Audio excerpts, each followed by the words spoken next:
जय Hind all of you. हमारी आपकी करंट अफेयर की क्लास स्टार्ट होने जा रही है और दैनिक रूप से हम आप करंट अफेयर के जो एक दो दिन में जो कुछ इवेंट्स होते हैं, जो कुछ घटनाएं होती हैं, उनको हम आप कवर करते हुए चल रहे हैं। और आपको पता है कि परीक्षा भी खासकर 2025 यूपीएससी की और पीसीएस की भी धीरे धीरे नजदीक आ रही है। तो दोनों को ध्यान में रखते हुए जो है करंट अफेयर के जो टॉपिक्स हैं वो हम आप रोज जो है वो पर डे डिस्कस कर रहे हैं। तो रोज की तरह पर डे की तरह हम आप देखते हैं कि आज हम लोगों का करंट अफेयर में क्या टॉपिक जो है वो रखा गया है, उन टॉपिक्स को जो है देखते हैं। तो सबसे पहले देखते हैं टॉपिक कौन कौन से रखे गए हैं, ध्यान दीजिएगा। देखिए टॉपिक्स में अगर आप देखें तो फर्स्ट टॉपिक ये रखा गया है small modular reactor. Small modular reactor ये बहुत इंपॉर्टेंट टॉपिक है। ये टॉपिक आपका अभी न्यूज में था, करंट में था, और ये न्यूज में होने के कारण हमारे लिए बहुत ही इंपॉर्टेंट रखता है। तो एक टॉपिक तो हम आप ये कवर करेंगे, ये खासकर साइंस एंड टेक का क्वेश्चन होगा। ध्यान दीजिएगा, ये साइंस एंड टेक का जो है वो क्वेश्चन होगा, तो यहां पर ये ध्यान में रखना है। दूसरा टॉपिक अगर आप देखेंगे तो भारत में अक्षय ऊर्जा में वृद्धि, ये बहुत ही इंपॉर्टेंट टॉपिक है हम खासकर प्रीलिम्स के लिए, कि अभी जो भारत सरकार का जो renewable ministry of renewable energy है, उनके द्वारा जो डाटा जारी किया गया है उसमें यह बताया गया है कि भारत में जो रिन्यूएबल एनर्जी है उसमें ग्रोथ देखा गया है और अच्छा खासा ग्रोथ देखा गया है। तीसरा आपका फ्रेम 2 है, ये अभी न्यूज में था। अब फ्रेम 2 क्या है, किससे रिलेटेड है, फ्रेम 2 अगर किसी से रिलेटेड है तो इसके क्या फीचर हैं, इन सबको हम आप जो है कवर करेंगे। उसके बाद अभी न्यूज में था अनंत नगर योजना, याद रखिए ये यूपी की योजना है, ये आपकी यूपी से रिलेटेड है। और अगर यूपी से रिलेटेड है तो यूपी का करंट का जो स्पेशल है, मींस हम आप कह सकते हैं कि ये यूपी का करंट जो है इंपॉर्टेंट रखेगा। तो इसको हमें और आपको ध्यान में रखना होगा, क्योंकि खासकर पीसीएस में बहुत सारे क्वेश्चन वो यूपी करंट से पूछे जाते हैं, तो ये यूपी का करंट है। और हमने आपको ये बता रखा है कि हम आपको यूपी का भी करंट जो होगा उसको भी कवर करते हुए चलेंगे। तो ये एक क्वेश्चन आपके सामने दिखेगा, ये यूपी का करंट है। दूसरा सेक्शन हमने रखा है भारतीय एस्ट्रोनॉट शुभांशु शुक्ला, याद रखिए ये भी अभी न्यूज में थे। ये एक ऐसी पर्सनालिटी है जो हमारे लिए इंपॉर्टेंस रखता है, शुभांशु शुक्ला। तो क्यों जो है ये पर्सनालिटी न्यूज में थी, क्या कारण था, हम आप इसको जो है वो कवर करेंगे, इनसे रिलेटेड जो चीजें कही गई हैं। नेक्स्ट आप देखिए, ट्रंप एडमिनिस्ट्रेशन ने भारत पर 26% का टैरिफ लगाया। अब याद रखिए, अभी हमने आपको लास्ट लेक्चर में आपको करंट अफेयर में ही पढ़ाया था कि जो ट्रंप एडमिनिस्ट्रेशन है, ट्रंप प्रशासन है, उसने दो ऐसी जो है मेटल या दो ऐसी धातुओं पर जो है आपका टैरिफ लगाया था जो कि इंपॉर्टेंट था। एक इस्पात की बात है और एक एल्यूमिनियम, ये दो ऐसे मेटल्स थे जिन पर ट्रंप प्रशासन ने क्या लगा दिया था, टैरिफ लगा दिया था। अब अभी ट्रंप प्रशासन ने एक जो है मतलब रेसिप्रोकल जो है एक थ्योरी के तहत उन्होंने लगाया है कई देशों पर। तो ट्रंप प्रशासन ने 26% का टैरिफ भारत के ऊपर भी लगाया है।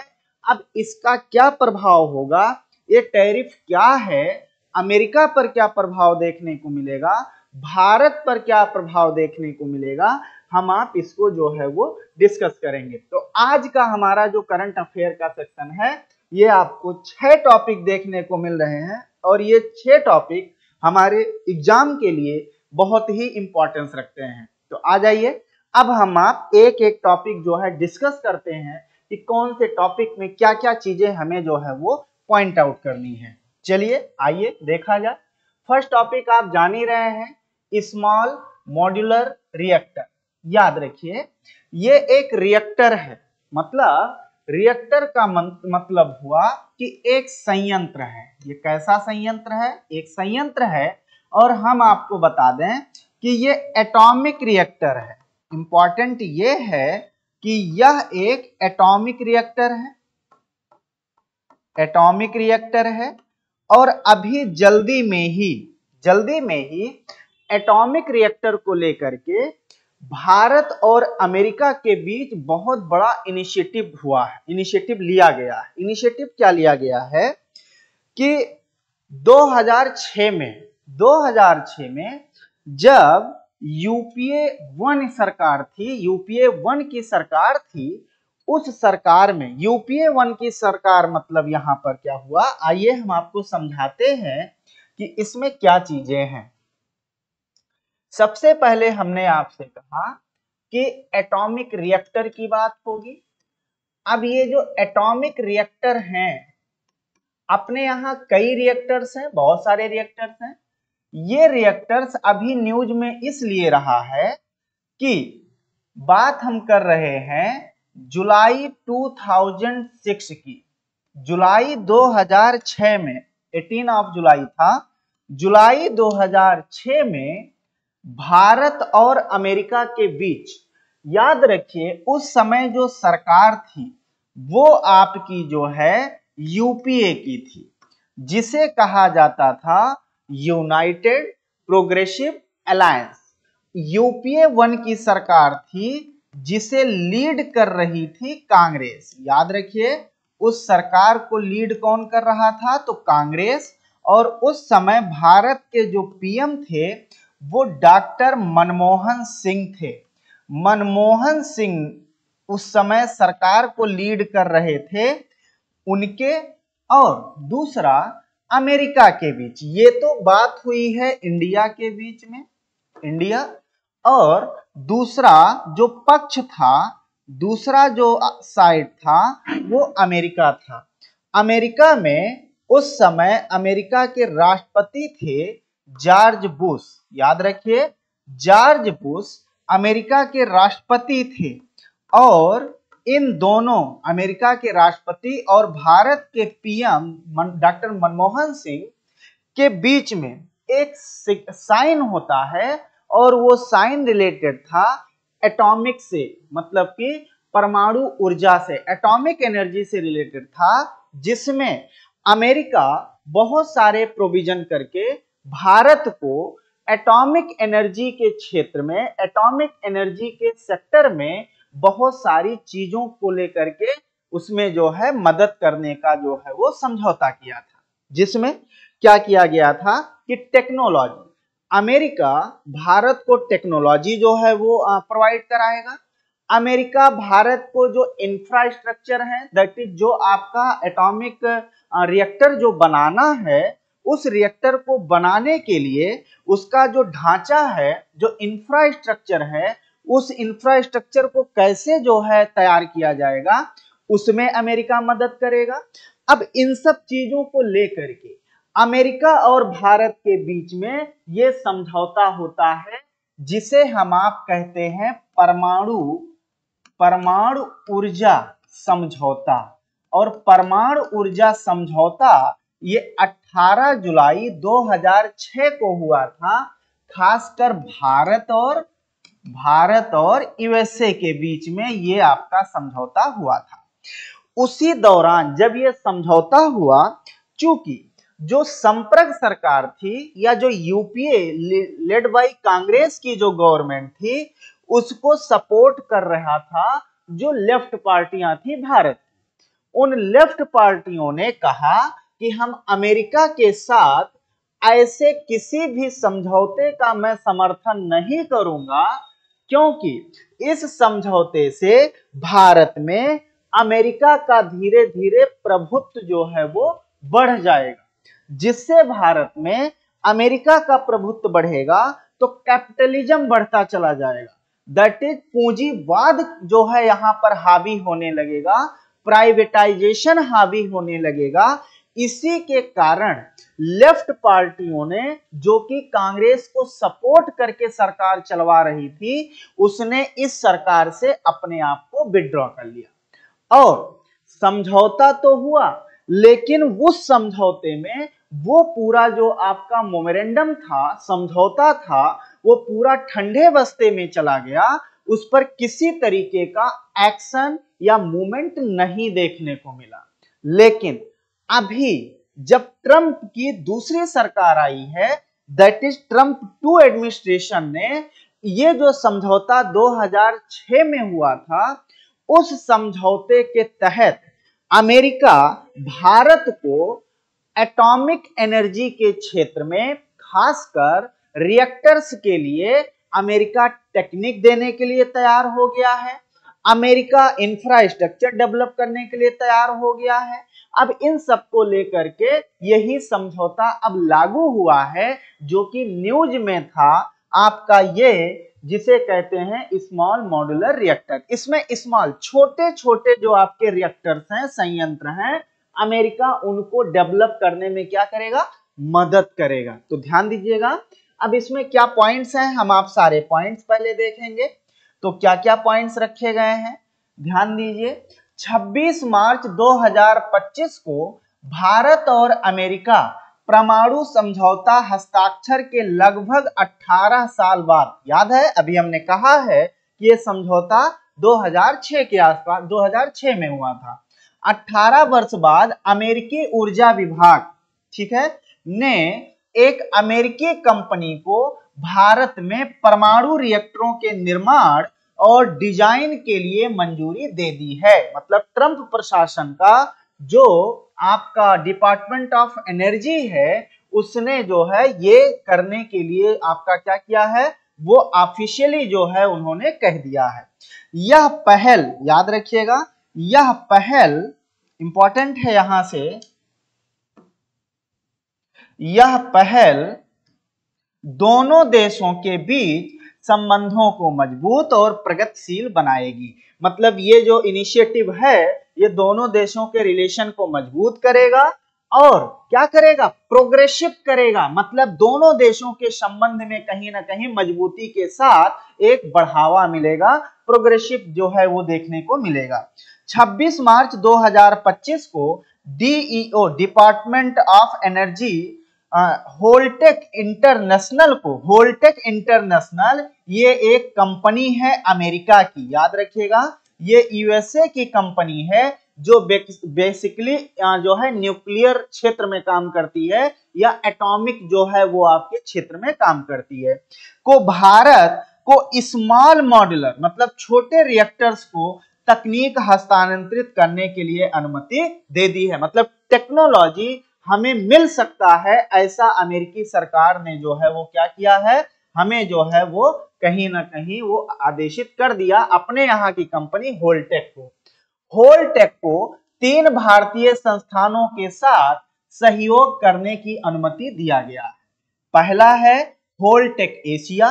होल्टेक एशिया जो है ये एशिया की एक क्षेत्रीय कंपनी है। होल्टेक क्या है, एक क्षेत्रीय कंपनी है जो एशिया में काम करती है। लॉर्सन एंड टर्बो लिमिटेड है ना, L&T हम आप जानते हैं लिमिटेड, ये प्रौद्योगिकी दैट टेक्नोलॉजी, इंजीनियरिंग निर्माण और विनिर्माण मतलब कि मैन्युफैक्चरिंग की एक प्रमुख भारतीय कंपनी है, तो इसको भी शामिल किया गया है। Tata consulting engineer limited, Tata समूह की जो टाटा कंसल्टिंग इंजीनियर लिमिटेड है उसको भी इसमें शामिल किया गया है। एक इंजीनियरिंग और टेक्नोलॉजी सेवा देने वाली कंपनी है। स्मॉल मॉड्यूलर रिएक्टर, अब ये होता क्या है, स्मॉल मॉड्यूलर रिएक्टर जो होते हैं, जो ट्रेडिशनल रिएक्टर्स होते हैं उनसे ये छोटे होते हैं, इनकी कैपेसिटी थोड़ी कम भी होती है, ये थोड़े ट्रांसपोर्टेबल भी होते हैं, लेकिन इनकी क्षमता बढ़ाई जा सकती है अगर कई सारे रिएक्टर्स को आपस में क्या कर दिया जाए, वो कनेक्ट कर दिया जाए। यह एक परमाणु रिएक्टर है जो पारंपरिक मतलब ट्रेडिशनल बड़े परमाणु रिएक्टरों की अपेक्षा आकार व उत्पाद क्षमता में छोटा होता है। मतलब इसमें जो प्रोडक्शन होता है एनर्जी का वो कम होता है। एक में अगर उसमें आपका जो है 100 गीगावाट होगा तो इसमें मान के चलिए कि केवल 30 गीगावाट होगा। ये छोटे छोटे पैकेट में होते हैं। इसको एक जगह निर्मित कर फिर संयोजन के लिए साइट पर ले जाने, याद रखिए साइट पर ले जाने के लिए डिजाइन किया जाता है, जो पारंपरिक बड़े रिएक्टरों की तुलना में अधिक लचीला और कम लागत का विकल्प होता है। मतलब इसको, ये छोटा होता है, इसको हम कहीं लेकर जा सकते हैं और कहीं लेकर जा सकते हैं तो फिर उसके बाद उसको जो है ये ट्रांसपोर्टेबल होते हैं, जिसके कारण इनमें फ्लेक्सिबिलिटी होती है और इनमें जो इनका कॉस्ट फैक्टर है वो कॉस्ट फैक्टर भी क्या होता है, बैलेंस होता है, कम होता है, लागत कम आती है। इसलिए इनका आज की डेट में बहुत ही ज्यादा जो है वो क्या है, सिग्निफिकेंट है। नेक्स्ट आप देखेंगे इसी में, अब इससे एडवांटेज क्या है, ये ज्यादा सुरक्षित है, छोटे में होगा तो वो सिक्योर होगा। हमें बहुत ज्यादा जब बड़ा होता है, कई चीज प्लांट जब बड़े हो जाते हैं तो कई जगह से हमें कहीं ना कहीं उसमें जो है लीकेज होने का या कोई समस्या देखने को मिलती है। कम लागत, मतलब ये कॉस्ट फैक्टर इसका अच्छा है, पॉजिटिव है। विस्तार की क्षमता, विस्तार की क्षमता मतलब इनमें एक है, 2 है, 3 है, इसे जोड़ते चले जाओ तो ये बहुत बड़े क्षेत्र में बनाए जा सकते हैं। पर्यावरण पे प्रभाव, इनका पर्यावरण पे प्रभाव जो है वो थोड़ा कम पड़ेगा। क्यों? क्योंकि हमें जितने की जरूरत होगी, ये छोटे होते हैं, हम उतना ही लगाएंगे जिससे एनवायरनमेंट पर कोई इंपैक्ट नेगेटिव नहीं पड़ेगा। अब देखिए, भारत अमेरिका परमाणु समझौता कब हुआ था? 18 जुलाई 2006 को भारत और अमेरिका के बीच हुआ था। भारत के तत्कालीन पीएम डॉक्टर मनमोहन सिंह व अमेरिका, याद रखिए, व अमेरिका के राष्ट्रपति जॉर्ज बुश ने इस समझौते पर हस्ताक्षर किया था। याद रखिए, अक्षय ऊर्जा में वृद्धि हस्ताक्षर किया था, मतलब अक्षय ऊर्जा और परमाणु ऊर्जा, याद रखिए, यहां पर ध्यान में रखिएगा, ये परमाणु समझौता है। तो इस परमाणु समझौता पर क्या किया गया था? हस्ताक्षर किया गया था, ये ध्यान में रखना है। परमाणु समझौता जो है ये किया था भारत और यूएसए ने। ठीक है, ये पॉइंट्स आपके लिए इंपॉर्टेंट होते हैं। तो यहां पर अगर आप देखें तो अब देखिए, नेक्स्ट टॉपिक आपके सामने आ रहा है। नेक्स्ट टॉपिक क्या है? टॉपिक है भारत में अक्षय ऊर्जा में वृद्धि। बहुत इंपॉर्टेंट डॉक्यूमेंट्स है ये भी, जो है आपका डॉक्यूमेंट भारत सरकार का जो डिपार्टमेंट ऑफ रिन्यूएबल एनर्जी है उसके द्वारा ये डॉक्यूमेंट जो है वो रिलीज किया गया है, इसलिए इंपॉर्टेंट है। भारत में अक्षय ऊर्जा में वृद्धि हुई है, एक पॉइंट। अक्षय ऊर्जा, रिन्यूएबल एनर्जी वो एनर्जी सोर्स होते हैं जिन्हें हम बार बार रिन्यू करके यूज कर सकते हैं, मतलब कि जिनका जो है जो नष्ट नहीं होते, जो डिस्ट्रॉय नहीं होते, हम उनसे बार बार रिन्यू करके यूज कर सकते हैं। भारत ने रिन्यूएबल एनर्जी में बहुत ही शानदार काम कर रहा है भारत, क्योंकि COP21 जो हुआ था, COP21 हुआ था, कहां पे? तो COP21 हुआ था जो है आपका फ्रांस में, और फ्रांस में जब पेरिस में COP21 हुआ था, उसी समय भारत सरकार ने, भारत के प्रधानमंत्री ने घोषित किया था कि हम 2022 तक हमारा टारगेट है कि हम जो है वो एनर्जी जो है जनरेट करेंगे, और लगभग 275 गीगावाट का हमने क्या किया था? टारगेट किया था। 275 गीगावाट का हमने टारगेट किया था। उसके बाद 2030 में हमने वही टारगेट बढ़ा करके 500 गीगावाट कर दिया। कितना कर दिया? 500 गीगावाट कर दिया। ये हमारा टारगेट रहा है। इसमें हम रिन्यूएबल एनर्जी जो है सोर्स यूज करके, रिन्यूएबल एनर्जी हम यूज करेंगे, दैट इज अक्षय ऊर्जा यूज करेंगे, जिसमें विंड्स एनर्जी होगा, सोलर एनर्जी होगा, आपका बायोमास एनर्जी होगा, है ना, ये सारे के सारे इसमें जो है शामिल किए जाएंगे। तो ये जो डॉक्यूमेंट अभी रिलीज हुआ है, इसमें बहुत ही शानदार जो है काम हुआ है, जिससे ये डॉक्यूमेंट हमारे लिए इंपॉर्टेंट हो जाते हैं। भारत के अक्षय ऊर्जा क्षेत्र में उल्लेखनीय वृद्धि देखी गई है। पिछले वित्तीय वर्ष में इसे 25 गीगावाट की अब तक की सबसे अधिक क्षमता में वृद्धि को प्राप्त किया है। 25 गीगावाट हमने क्या किया है? वृद्धि किया है। और मैं आपको बताऊं कि ये जो आया रिकॉर्ड, इसमें भारत ने, अगर हम लोग देखें तो बहुत ही शानदार काम किया है। ये हमारे लिए इंपॉर्टेंस रखता है, ध्यान में रखना है। ज्ञातव्य है 2023-24 में 18.57 गीगावाट की वृद्धि हुई थी, जबकि इस वर्ष कितना किया है? 25 गीगावाट की वृद्धि हुई है। पिछले वर्ष के उत्पादन का 35% वृद्धि हुई है। नवीन एवं नवीकरणीय ऊर्जा मंत्रालय के अनुसार इस वृद्धि में सौर ऊर्जा का सबसे अहम भूमिका है। दैट इज सोलार एनर्जी सबसे ज्यादा जो है इसमें अपना रोल जो है वो प्ले किया है। तो ये हमें आपको जो है वो ध्यान में रखना होगा। तो ये आपके लिए डॉक्यूमेंट्स क्या होते हैं, इंपॉर्टेंस होता है। देखिए सौर ऊर्जा की क्षमता 15 गीगावाट से बढ़कर 21 गीगावाट हो गई है, जो कि लगभग 38% की वृद्धि को दिखाता है। भारत के सौर फोटोवोल्टिक सेल निर्माण है ना, जो सौर ऊर्जा के लिए जो फोटोवोल्टिक या जो है आपका सेल यूज होता है, उसमें निर्माण की क्षमता 3 गीगावाट से बढ़कर 9 गीगावाट हो गई है, जो कि लगभग 3 गुना है। इसका परिणाम रहा है कि देश की स्वच्छ ऊर्जा ढांचा को मजबूत हुआ है। भारत अपने यहाँ रिन्यूएबल एनर्जी को जो है वो प्रोडक्शन करने में बहुत अच्छा काम किया है, शानदार काम किया है।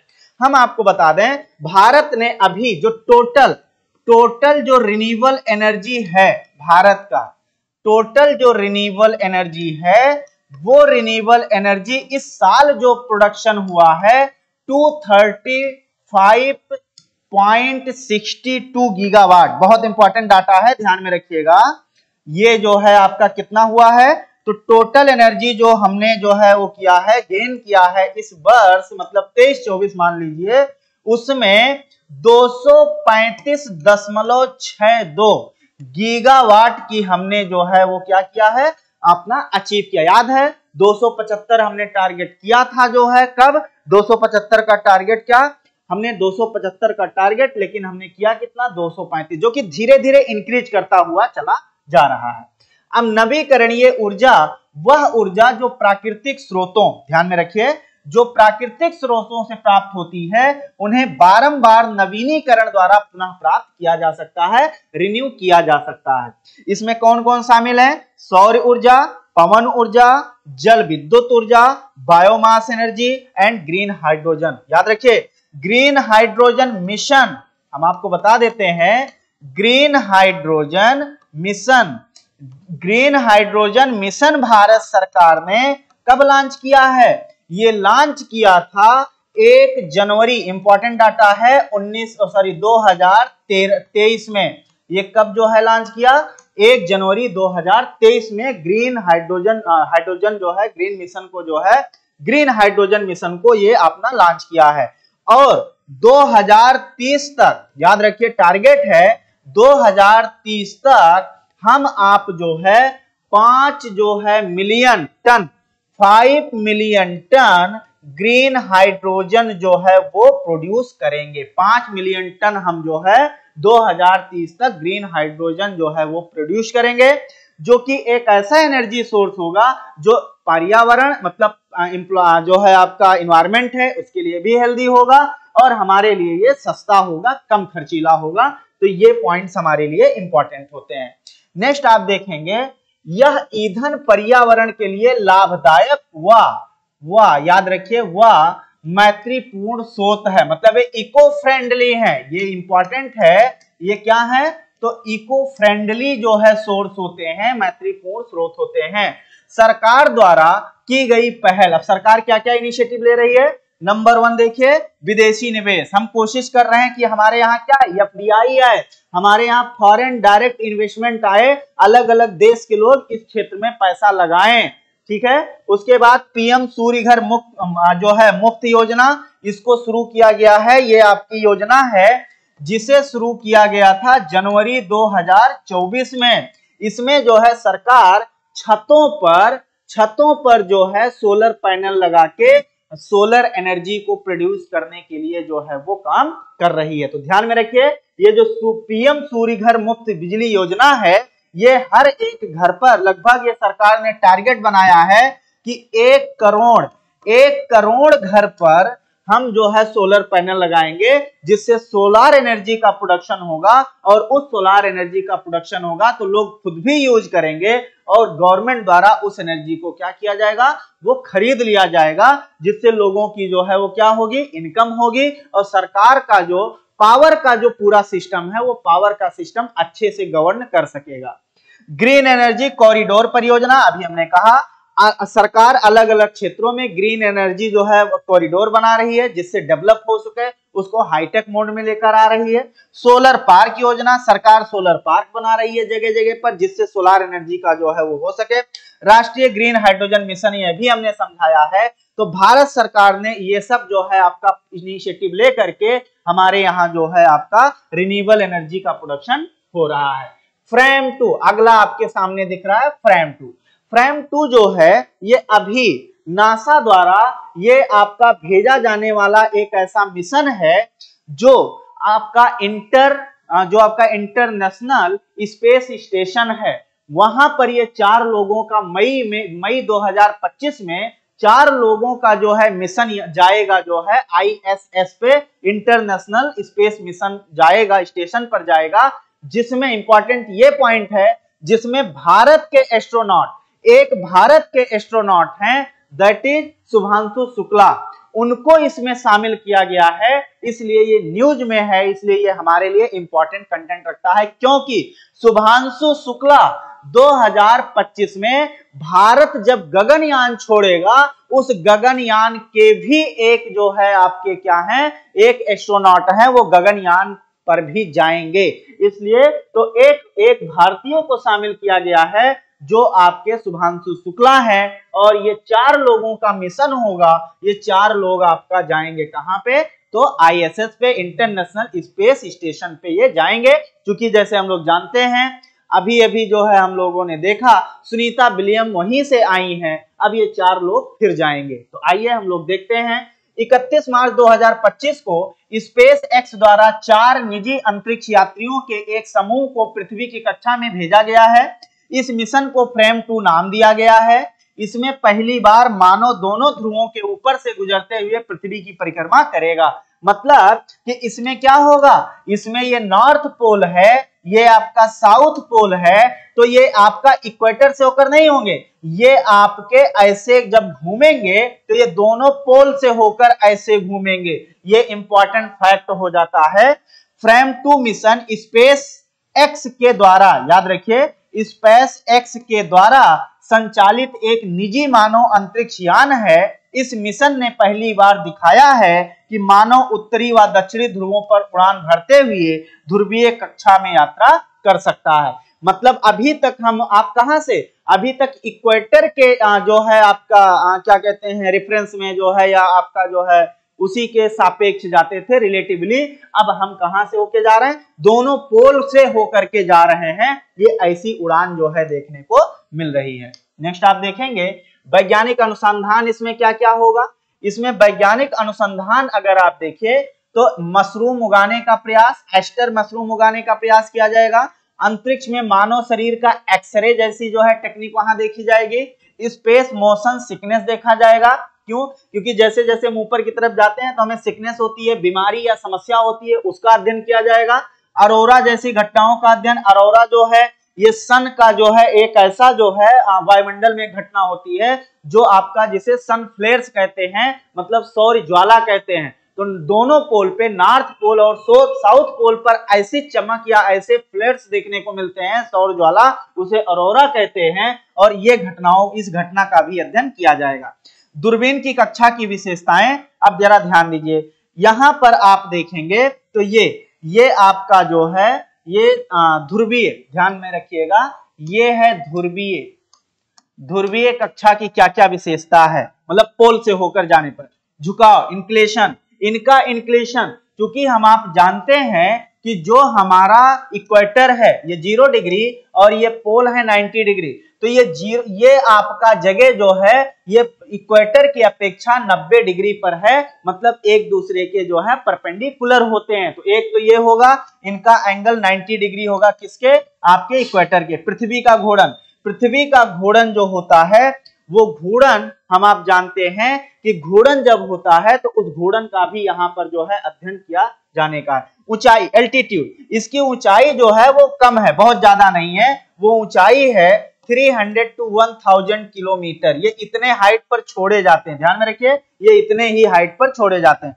परिक्रमण, इनका जो परिक्रमण काल होता है वो मिनिमम होता है, बहुत कम होता है, लगभग 90 से 120 मिनट होता है। 90 से 120 मिनट में ये एक चक्कर आपका पूरा कर लेते हैं। कौन?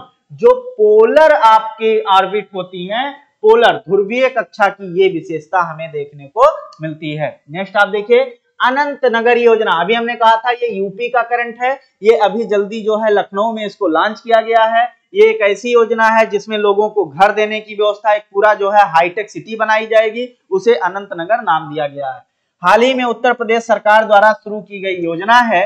4 अप्रैल 2025 को राजधानी लखनऊ से मुख्यमंत्री योगी आदित्यनाथ ने इसकी शुरुआत की है।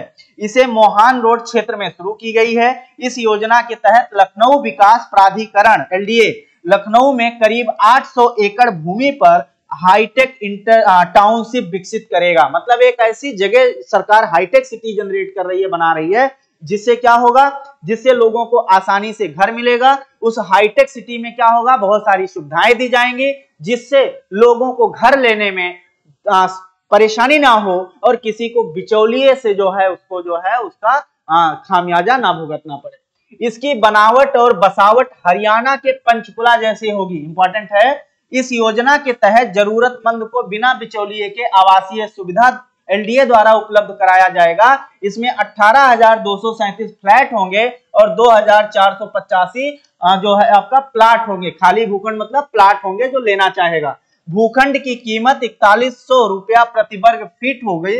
इस नगर में आधारभूत मतलब बेसिक जरूरत के सभी सुविधाएं होगी, जैसे स्कूल होगा, अस्पताल होगा, शॉपिंग होगी और कॉम्प्लेक्स होगा, बारात घर होगी, विभिन्न खेलों के मैदान आदि यहाँ पर होंगे। जो एक बेसिक चीजें जिसकी जरूरत होती है वो सारी व्यवस्था इस अनंत नगर जो है आपकी सिटी में दी जाएगी। नेक्स्ट आप देखिए, ये आपके वही जो है भारतीय एस्ट्रोनॉट की हम लोग यहाँ बात कर रहे हैं। हाँ, अब देखिए इनकी फिर से जो है क्या आ गई है, इनका नाम फिर से आ गया। अभी हमने आपसे कहा था ये 3 अप्रैल 2025 को नासा द्वारा दी गई जानकारी के अनुसार भारतीय एस्ट्रोनॉट शुभांशु शुक्ला मई 2025 में इंटरनेशनल स्पेस स्टेशन जो है ये जाएंगे। ये उसी का एक पार्ट है। मिशन के दौरान इसमें 14 दिन तक ISS पर रहेंगे। कितने दिन तक ये रहेंगे, अभी हमने बताया था 14 दिन तक रहेंगे। नासा व इसरो के बीच समझौते के तहत शुभांशु शुक्ला को जियोम मिशन 4 के तहत इंटरनेशनल स्पेस स्टेशन भेजा जाएगा। कुल इसमें 4 लोग होंगे, 4 सदस्य होंगे। एक तो आपका पॉगी वितंसन कमांडर होंगी, शुभांशु शुक्ला पायलट होंगे, सलवोसोज और कापू मिशन एक्सपर्ट होंगे। शुभांशु शुक्ला ISS जाने वाले प्रथम भारतीय, याद रखिए पहले भारतीय व स्पेस में जाने वाले द्वितीय भारतीय होंगे। क्योंकि स्पेस में जाने वाले द्वितीय भारतीय कौन थे, तो द्वितीय भारतीय आपके राकेश शर्मा थे। कौन थे? राकेश शर्मा दूसरे पहले व्यक्ति थे जो अंतरिक्ष में गए थे, और जो कब गए थे, 1984 में गए थे। तो शुभांशु शुक्ला का ये न्यूज था। ये आपके लिए जो है वो इंपॉर्टेंट होता है। एक पॉइंट हम आपको बताएंगे इस फ्रेम 2 के लिए, जरा पूरी बात इसको समझिएगा। ये वही बात है, यात्रियों के एक समूह को पृथ्वी की कक्षा में भेजा गया है। चूंकि ये पृथ्वी के कक्षा में भेजा गया था, इसमें शुभांशु शुक्ला नहीं शामिल है। ध्यान रखिएगा, इसमें शुभांशु शुक्ला नहीं शामिल है। इसमें 4 लोगों का मिशन जो है ये जाएगा, लेकिन ये पोल से होकर जाएगा। ये फ्रेम 2 जो है ये शुभांशु शुक्ला से संबंधित नहीं है, ध्यान में रखिएगा। शुभांशु शुक्ला से संबंधित अभी जो है हमने आपको जस्ट इसके पहले जो है वो बताया। ये अलग एक मिशन है जो स्पेस एक्स द्वारा इसे जो है वो छोड़ा गया है। चलिए देखते हैं अब हम लोग। तो यहाँ पर ये हमने शुभांशु मिश्रा की बात, शुक्ला की बात बताई थी।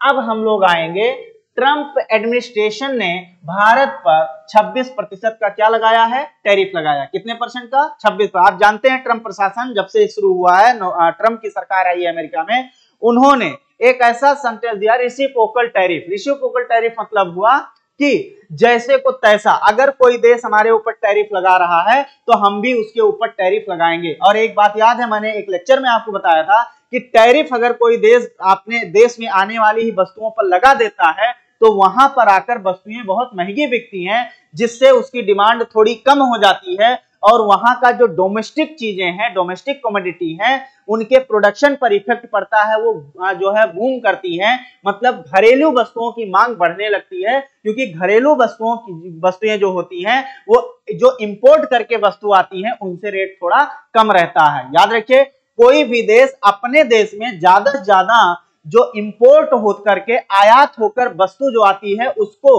रोकने के लिए हर एक देश टैरिफ लगाता है, जिससे उसके यहाँ ज्यादा बाहर की वस्तुएं आके डंप ना हो सके, जिससे उसके यहाँ प्रोडक्शन बढ़े, घरेलू वस्तुओं की डिमांड बढ़े। तो इन्होंने अभी इसीलिए भारत पर भी इन्होंने टैरिफ लगाया और 26% इन्होंने टैरिफ भारत पर लगाया। इन्होंने कहा कि भारत हमारे ऊपर 52% का जो है वो टैरिफ लगाता है, तो 26% का टैरिफ हम भारत पर लगाएंगे। अब इससे क्या होगा, भारत द्वारा बहुत सारी चीजें जो है वो, याद रखिए भारत अमेरिका के बीच का जो ट्रेड डेफिसिट है वो पॉजिटिव है, मतलब हम ज्यादा चीजें बेचते हैं और अमेरिका से कम चीजें खरीदते हैं, ये बहुत अच्छा था।